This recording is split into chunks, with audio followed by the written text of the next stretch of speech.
धाकड़ खबर, बेखौफजुमा बेबाक अंदाज। धाकड़ खबर के न्यूज़ रूम से मैं आपके साथ हूं अकरम रईस खान। धाकड़ खबर के जो पुराने व्यूवर हैं, यानी कि जो पुराने दर्शक हैं, वो सब जानते हैं कि धाकड़ खबर बंगाल की खबरों का एक अलग से बुलेटिन किया करता था। हालांकि चुनाव के दौरान हमने नहीं किया। अब हम सोच रहे हैं कि उस सिलसिले को आगे बढ़ाया जाए। तो पहला बुलेटिन आज आपके सामने रख रहे हैं। ज़रूरी नहीं है कि आगे भी रख पाएँ, लेकिन आगे गैप गैप पे भी रखेंगे तो भी कोशिश करेंगे। आज के बुलेटिन में 6 से 7 खबरें हैं जो आपके सामने रखने जा रहा हूँ। सबसे अहम इस खबर पर फोकस करने की कोशिश करेंगे कि मंत्रिमंडल में आखिर किस को जगह दी गई है और जो ये हल्ला मचाया जा रहा है, इस खबर को कैसे देखा समझा जा सकता है कि ममता बनर्जी ने 7 मुसलमानों को बना दिया है मंत्री। तो इसको भी समझने की कोशिश करेंगे। चलते हैं पहली खबर की तरफ। तो पहली खबर यहीं से ले लेते हैं कि ममता बनर्जी सरकार में 7 मुसलमानों को भी मंत्री बनाया गया है। पर मुझे लगता है उससे पहले आप पूरे मंत्रिमंडल पे एक नज़र डाल लीजिए। टोटल मंत्रिमंडल है 43 मंत्रियों का। जी हाँ, 43 मंत्री बनाए गए हैं। इसमें से 24 मंत्री जो हैं कैबिनेट का दर्जा दिया गया है उनको, और 10 जो हैं उनको दिया गया है स्वतंत्र प्रभार। इसके अलावा 9 को राज्य मंत्री का दर्जा दिया गया है या राज्य मंत्री बनाए गए हैं। इसी तरीके से मुस्लिमों की बात करें तो 7 में से जो हैं 4 कैबिनेट बनाए गए हैं। इसके अलावा 2 राज्य मंत्री बनाए गए और 1 स्वतंत्र प्रभार मंत्री बनाए गए हैं। टोटल 17 नए चेहरे, यानी कि नए चेहरों की बात करें तो 17 नए चेहरों को इस मंत्रिमंडल में जगह दी गई है, यानी कि 26 जो हैं पुराने मंत्री हैं। महिलाओं की अगर बात करें तो 8 महिलाओं को इसमें मंत्री बनाया गया है, जो अभी हमारे पास जानकारी आ रही है। चुनाव नहीं लड़ने के बाद भी अमित मित्रा को फिर से एक बार वित्त मंत्री यानी कि फाइनेंस मिनिस्टर बनाया गया है। माना जा रहा है कि काजल सिन्हा की जो सीट खाली हुई है उनकी मौत से, उस पर ये चुनाव लड़ सकते हैं। जिस तरीके से ममता बनर्जी भी चुनाव नंदीग्राम में हार गई हैं, उनको भी किसी एक सीट से चुनाव अगले 6 महीने के अंदर लड़ना होगा। लेकिन लड़ना तो तभी होगा जब कोरोना के चलते हालात बेहतर होंगे और चुनाव आयोग चुनाव कराएगा। ऐसी कंडीशन में जब चुनाव ही नहीं हो रहा है तो क्या इन पर लागू किया जा सकता है कि 6 महीने के अंदर चुनाव लड़ा जाए। अब आपके सामने मुस्लिम जो मंत्री बनाए गए हैं उनके नामों का जिक्र कर लेते हैं, उनके नामों का हाल रख देते हैं। लेकिन इसमें भी एक जानकारी ये बताना बेहतर होगा कि पिछली बार बताया जा रहा है कि 3 मुस्लिम मंत्री थे, इस बार 7 कर दिए हैं। तो लगता है कि ममता बनर्जी जो है एक नेशनल पॉलिटिक्स के तौर पर अपनी राजनीतिक पार्टी को आगे बढ़ाना चाहती हैं। ये बात मैं इसलिए कह रहा हूँ क्योंकि वर्तमान समय में आज ऐसी स्थिति भारत के अंदर बन गई है कि जो मुस्लिमों के साथ खड़ा हो जाता है या मुस्लिम जिसके साथ खड़े हो जाते हैं वो अछूत सा हो जाता है। राजनीतिक पार्टी हो चाहे वो व्यक्ति हो। जैसे आप उत्तर प्रदेश में देखिए, चुनाव आने वाला है, अखिलेश यादव कहाँ पहुँच गए? कुंभ में, और जाकर वो वहाँ के साधुओं की शरण में जा रहे हैं और उनसे माफ़ी तलाफ़ी कर रहे हैं कि साहब उस टाइम जो गोली चल गई थी, बनारस के अंदर फायरिंग हो गई थी, ये हो गया तब हो गया, उसको माफ़ कर दी। मुस्लिमों के पास नहीं जा रहे हैं। उन्हें भी लग रहा है कि अगर मुस्लिमों के पास दिखने की कोशिश करेंगे तो उत्तर प्रदेश की जो योगी सरकार है, मतलब जो भगवा पहने हुए हैं उत्तर प्रदेश के सीएम साधु के वेश में, वो उनको पटखनी दे देंगे। हिंदुत्व के मुद्दे पर कहेंगे कि देखो ये तो मुसलमानों की बात कर रहा है। और ये बंगाल भी नहीं है, उत्तर प्रदेश के लोग इतने समझदार भी नहीं हैं, आप जानते ही हैं। यहाँ तो धर्म पहले आगे रहता है और तमाम चीज़ें बाद में रहती है। तो 3 पुराने मंत्री और 4 नए मंत्री। फरहाद हाकिम को मंत्री बनाया गया और उनको ट्रांसपोर्ट मंत्रालय सौंपा गया। इसी तरीके से हाउसिंग भी उनके हवाले किया गया है। दूसरा नाम जो हमारे पास है वो उत्तरी दिनाजपुर से आने वाले एक नेता हैं, उनका नाम है गुलाम रब्बानी। उनको भी मंत्रिमंडल में जगह दी गई है। उनको अल्पसंख्यक कार्य मंत्री, कल्याण मंत्री बनाया गया है। यानी कि तमाम मुस्लिमों से जुड़े हुए जितने महकमे हैं वो ज़्यादातर इन्हीं के पास रहेंगे। हजवाला हुआ, मदरसा बोर्ड हुआ। ये जावेद अहमद ख़ान को यहाँ पे मंत्री बनाया गया सिविल डिफेंस का, और उसके अलावा उनको प्राकृतिक आपदा नियंत्रण मंत्रालय भी सौंपा गया है। इसके अलावा चौथा नाम हमारे पास मौलाना सिद्दीकुल्ला चौधरी, पिछली बार भी सरकार में मंत्री थे। वही मंत्रालय इनके पास है जो पिछली बार था, लेकिन इस बार ये कैबिनेट मिनिस्टर बना दिए गए हैं। बता दें आपको, सिद्दीकुल्ला चौधरी जो है जमीयत उलमा हिंद के प्रदेश अध्यक्ष भी होते हैं बंगाल से। चुनाव से पहले ये खासी नाराज़गी जता रहे थे, ऐसा लग रहा था जैसे पार्टी छोड़ के चले जाएंगे, क्योंकि इनका कहना था कि टीएमसी के कुछ लोग जो हैं वो इनकी नहीं चलने देते हैं।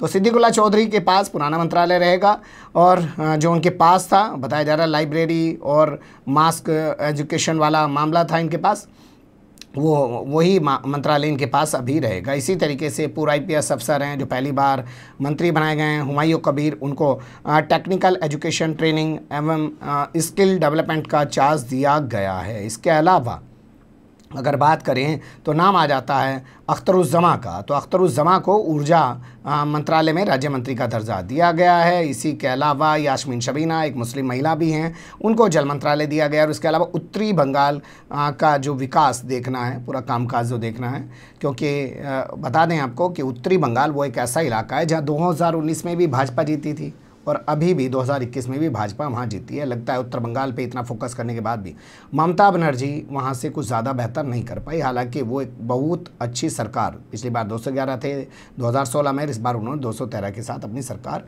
बनाई है। चलते हैं अगले पहलू की तरफ।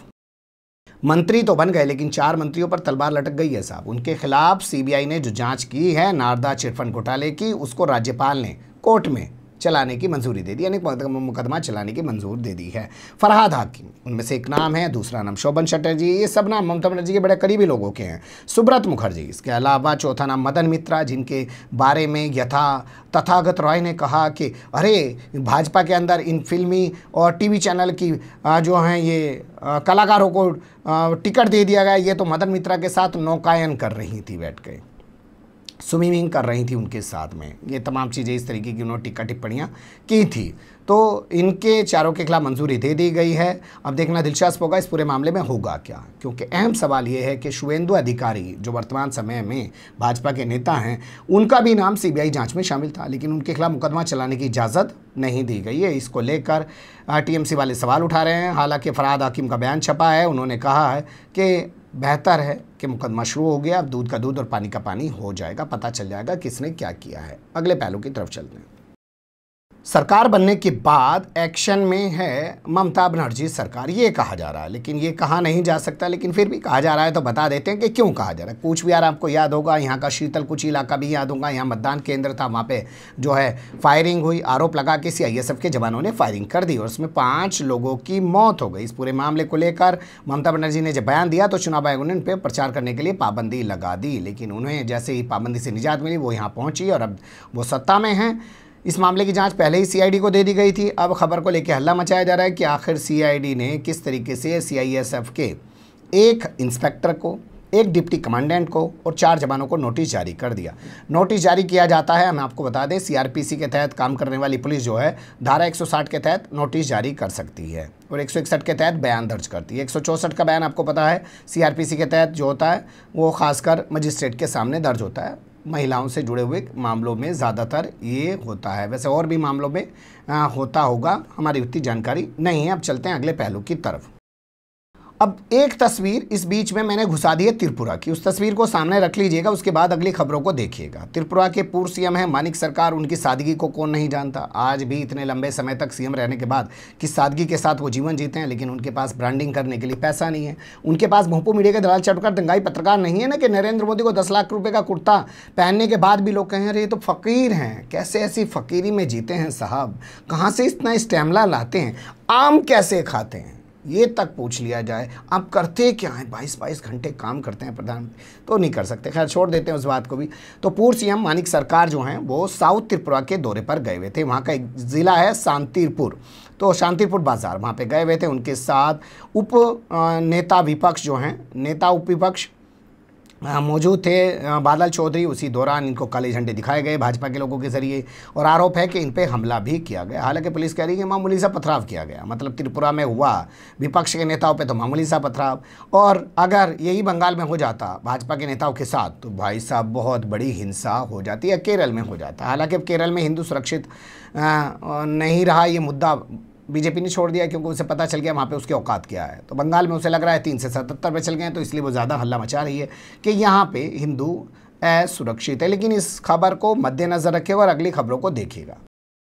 मंत्रिमंडल को शपथ दिलाने के बाद राज्यपाल जगदीप धनखड़ बंगाल के दौरे पर निकलने वाले हैं। हालांकि उन्होंने जो हेलीकॉप्टर की डिमांड की थी ममता बनर्जी सरकार से, वो उनको नहीं दिया जा रहा है, ऐसा उनका आरोप है। लेकिन उनका कहना है कि बंगाल में संविधान खत्म किया जा रहा है और मैं बर्दाश्त नहीं कर सकता। रात को हिंसा होती है, सुबह तक सब ठीक कर दिया जाता है। मैं अपनी नज़रों से, अपनी आंखों से सब कुछ देखना चाहता हूँ और खुद बंगाल के दौरे पर निकलने जा रहा हूँ, ये उन्होंने कहा है। तो काश त्रिपुरा का राज्यपाल भी इतना ही एक्टिव होता कि कि पूर्व सीएम पर हमला हुआ और उसके बाद राज्यपाल निकल गया होता वहाँ का भी, और उसने कहा होता मैं भी जो है हालात का जायज़ा लूँगा, और ऐसा ही राज्यपाल उत्तर प्रदेश का भी होता। यहाँ चुनाव के दौरान या चुनाव के बाद या अब लगातार लोगों की हत्याएं हो रही हैं चुनावी रंजिश के चलते, उनको देखने के लिए यहाँ की राज्यपाल आनंदीबेन पटेल भी निकल जाती, लेकिन इसके अलावा किसी और राज्यपाल को कभी कहीं जाने की सुध नहीं आती है। अगले पहलू की तरफ चलते हैं।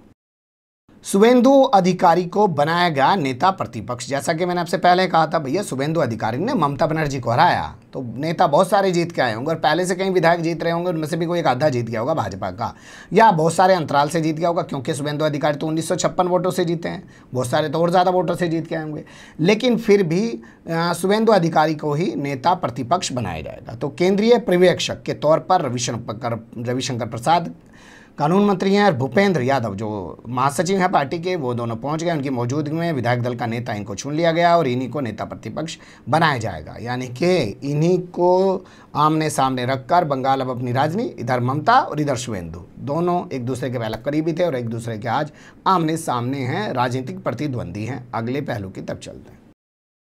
भाजपा के विधायकों को दी गई X+ सिक्योरिटी। जी हां, केंद्र सरकार ने, या यूं कहें सीधे गृह मंत्रालय ने, अमित शाह का जो गृह मंत्रालय है उसने अपने तब सभी विधायकों को X+ सिक्योरिटी दे दी है। हालांकि इनमें से पहले ही शुभेंदु अधिकारी और कई सारे विधायकों के पास Z+ सिक्योरिटी पहले से मौजूद है और कई सारों के पास Y+ सिक्योरिटी पहले से मौजूद है। बताया जा रहा कुल 61 को अभी तक X+ सिक्योरिटी दी गई है। CRPF के जवान इनकी सिक्योरिटी में लगाए गए हैं क्योंकि पुलिस पर एतबार नहीं किया जा सकता है बंगाल की, ये कहा जा रहा है। हालांकि कुछ लोग इसको इस तरीके से भी कह रहे हैं कि ये जो इनके साथ में फोर्स लगाया गया CRPF का, ये असल में इनकी सुरक्षा नहीं, जासूसी के लिए लगाया गया, क्योंकि ममता बनर्जी कहीं इनको तोड़ ना ले और अपनी पार्टी में शामिल ना कर लें। तो वो जो लगे हैं वो पल पल की मुखबिरी करते रहें, जासूसी करते रहें।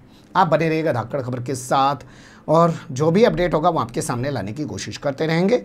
फिलहाल कमेंट्स के रूप में आप लोग अपनी राय दे सकते हैं, खबर को लाइक कर सकते हैं, चैनल को सब्सक्राइब कर सकते हैं और ज़्यादा से ज़्यादा हमारी खबरों को शेयर कर सकते हैं। फिर ऐसे ही किसी सुलगते हुए और मुद्दे लेकर मैं आपके सामने होऊंगा हाजिर।